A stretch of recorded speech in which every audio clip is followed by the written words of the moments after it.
The distress beacon shouldn't have been there. Jake Morrison stared at the flickering signal on his console, feeling his pulse quicken. The coordinates matched almost exactly.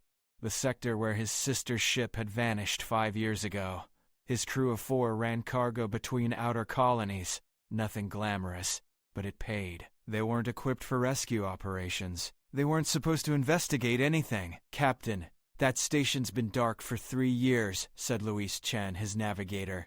"Records show it was decommissioned and abandoned. Why would a beacon activate now?" Jake's jaw tightened. "We're checking it out." His pilot, Kendra Hayes, turned in her seat. "Jake, we're 2 days behind schedule already. The company won't—" "I said we're checking it out." His tone left no room for argument. The research station orbited a barren moon, its metal skin scarred and pitted. As the frontier's edge approached, Jake counted at least a dozen hull breaches, dark wounds in the station's exterior. Whatever had happened here, it hadn't been peaceful. They docked at the main airlock. Emergency lighting cast everything in sickly red as they cycled through. Jake led the way, rifle raised, with Kendra and Luis flanking him. Their engineer, Devin Grant, stayed aboard to monitor systems. The corridor walls were gouged with deep scratches, some almost a foot wide. Dried blood stained the floor in long streaks, as if bodies had been dragged. The air tasted metallic and stale. "What the hell happened here?" Kendra whispered. Jake didn't answer. He was already moving deeper into the station, following the emergency lighting toward the research levels. Every instinct screamed at him to turn back, but his sister's face haunted him. Zara had been working security on a corporate transport when it disappeared. No wreckage, no survivors, no answers. Just gone. They found the first body in the main laboratory, a scientist in a blood-soaked coat, slumped against a bank of computers. The screens were dark, but Jake noticed a portable data drive still plugged into the console. He grabbed it. "Captain," Luis called from across the room, "you need to see this." A massive reinforced door stood partially open, its locking mechanism torn completely away. The metal was bent outward, as if something impossibly strong had ripped it apart from the inside.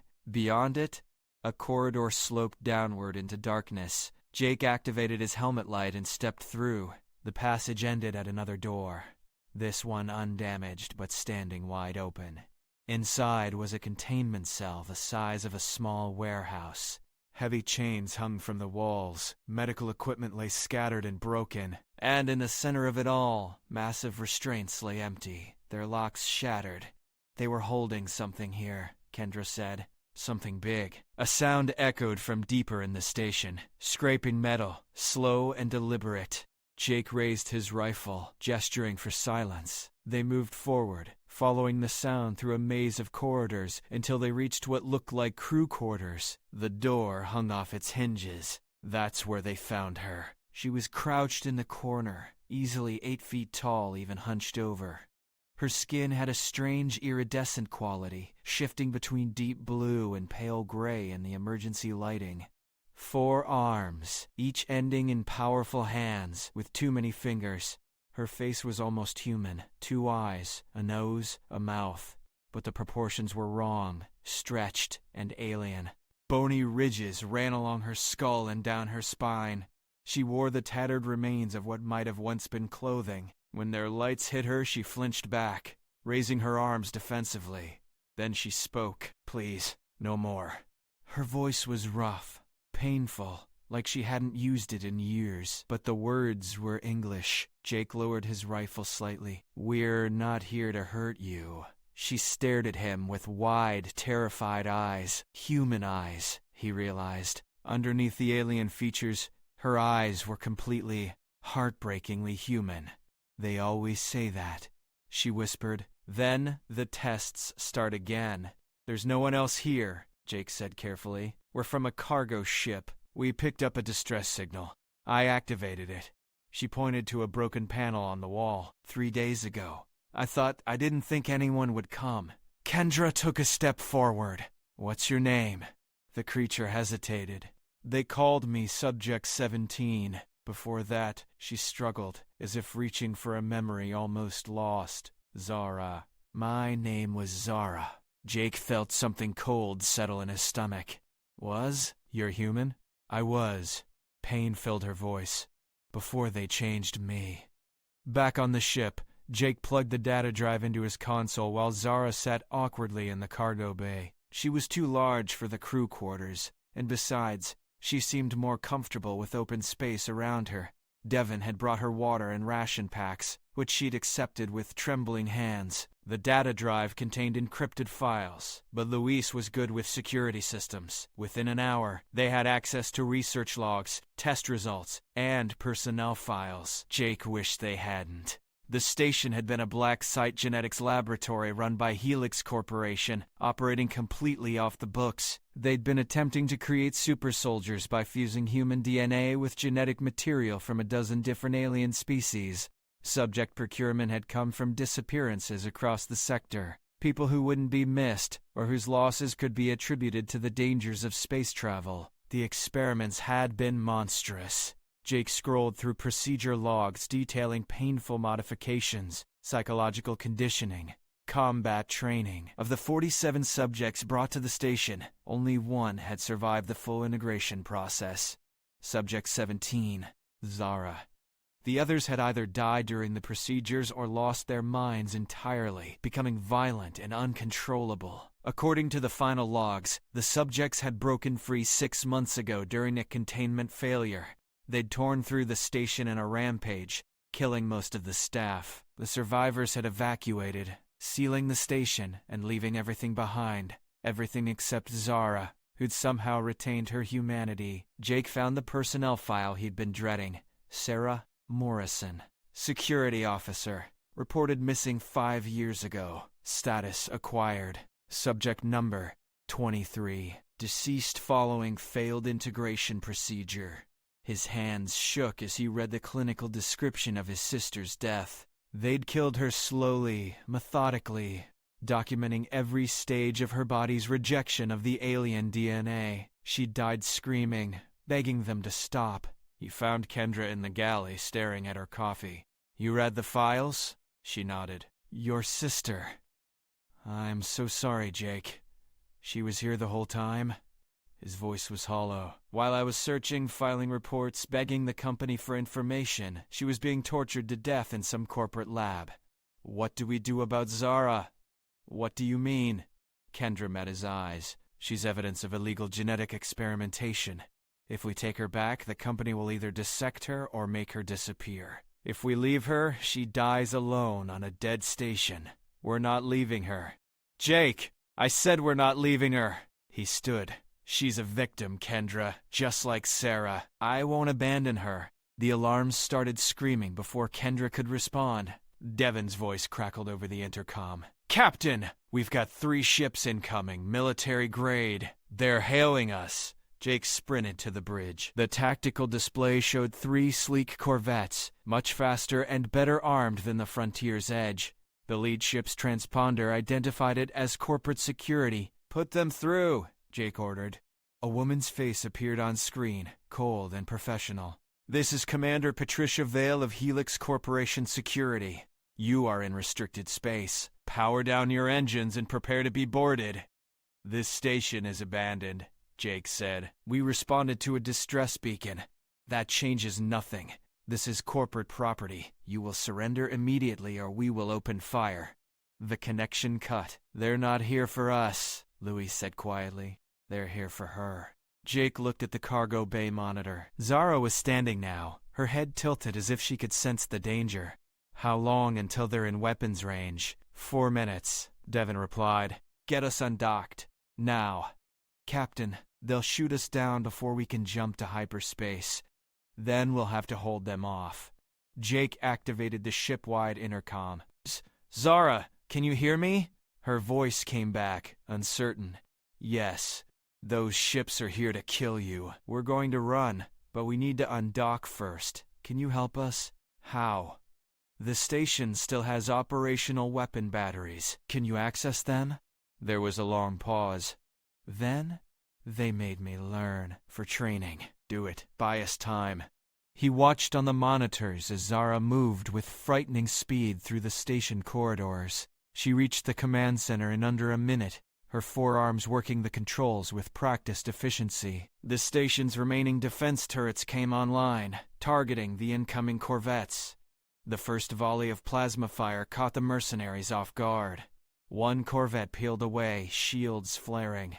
But they recovered quickly, returning fire at the station while continuing their approach. The Frontier's Edge shuddered as the docking clamps released. Kendra had the engines already burning, pushing them away from the station. "They're locking weapons on us," Luis called out. "Zara!" Jake shouted. "Get back to the ship!"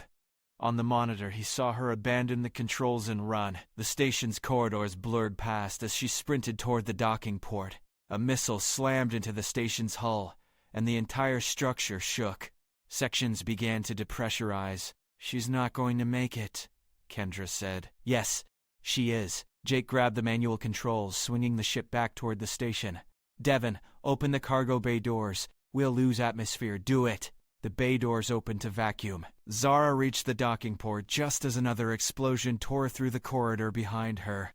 She didn't hesitate. She jumped. For 3 terrible seconds, she tumbled through space. Then her hands caught the edge of the cargo bay, and she hauled herself inside with raw strength. Devin sealed the doors. "Got her!" he yelled. The corvettes opened fire.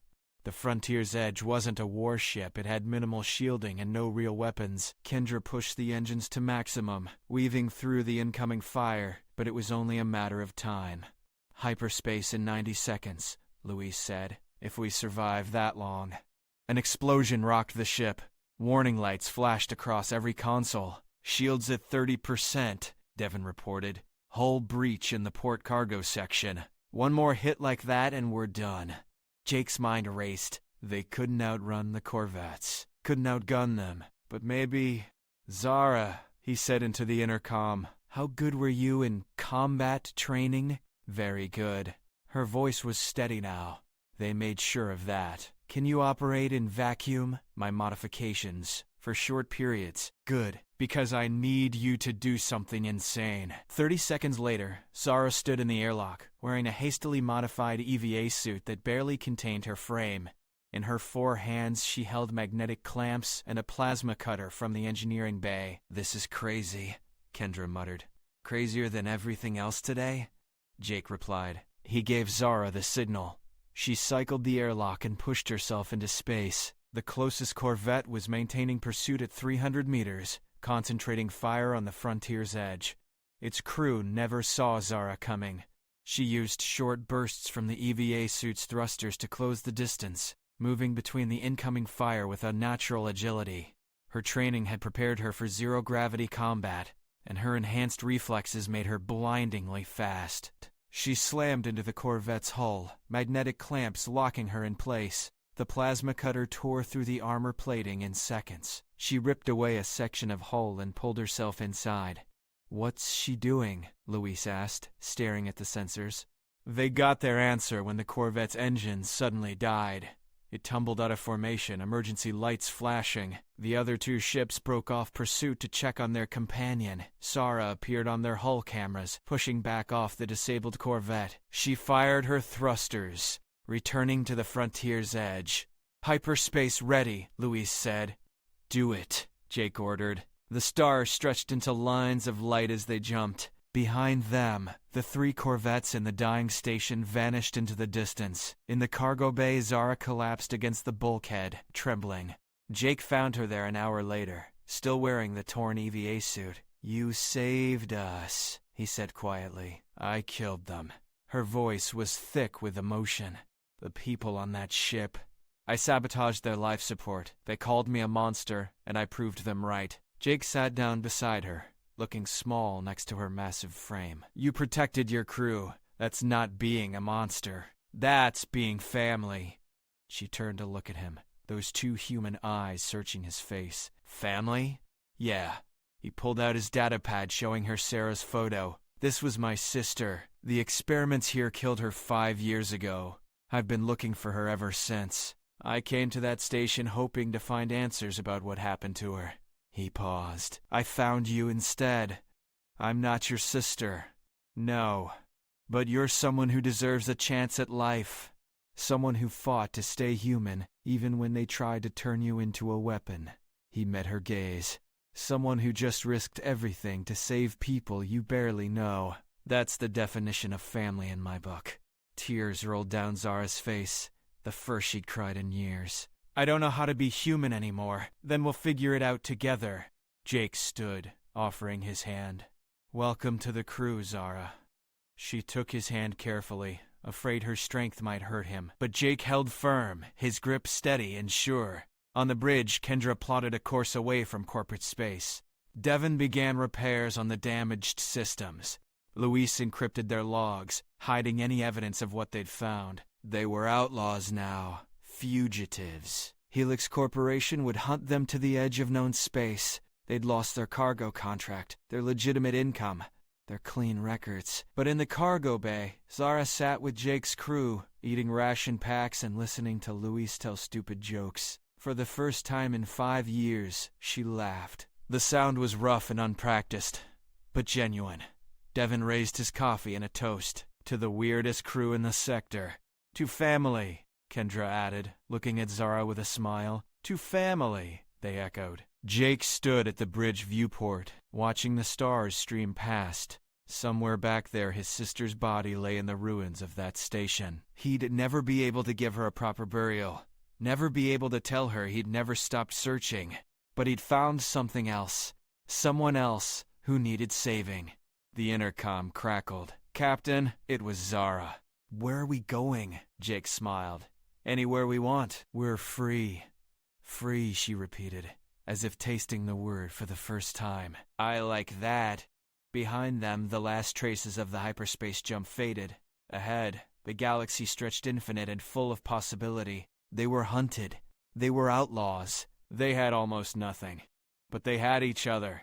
And sometimes, that was everything. The frontier's edge flew on into the darkness, carrying its unusual crew toward whatever future they could carve out together. In the cargo bay, Zara looked at her reflection in the polished metal wall. She saw a monster's body and a human heart. For the first time, she knew which one mattered more. Thank you, she whispered to no one in particular. From the bridge, Jake's voice came over the intercom. Get some rest, Zara. Tomorrow we start figuring out our next move. Tomorrow, she agreed, settling into the space they'd cleared for her. It wasn't much. A corner of the cargo bay with some blankets and supplies, but it was hers. Her space, her choice, her home. As she closed her eyes, Zara allowed herself something she'd never dared before. Hope. The galaxy had tried to break her, to turn her into a weapon without will or soul. They'd failed. She was Zara. She was human. She was family. And she was finally free.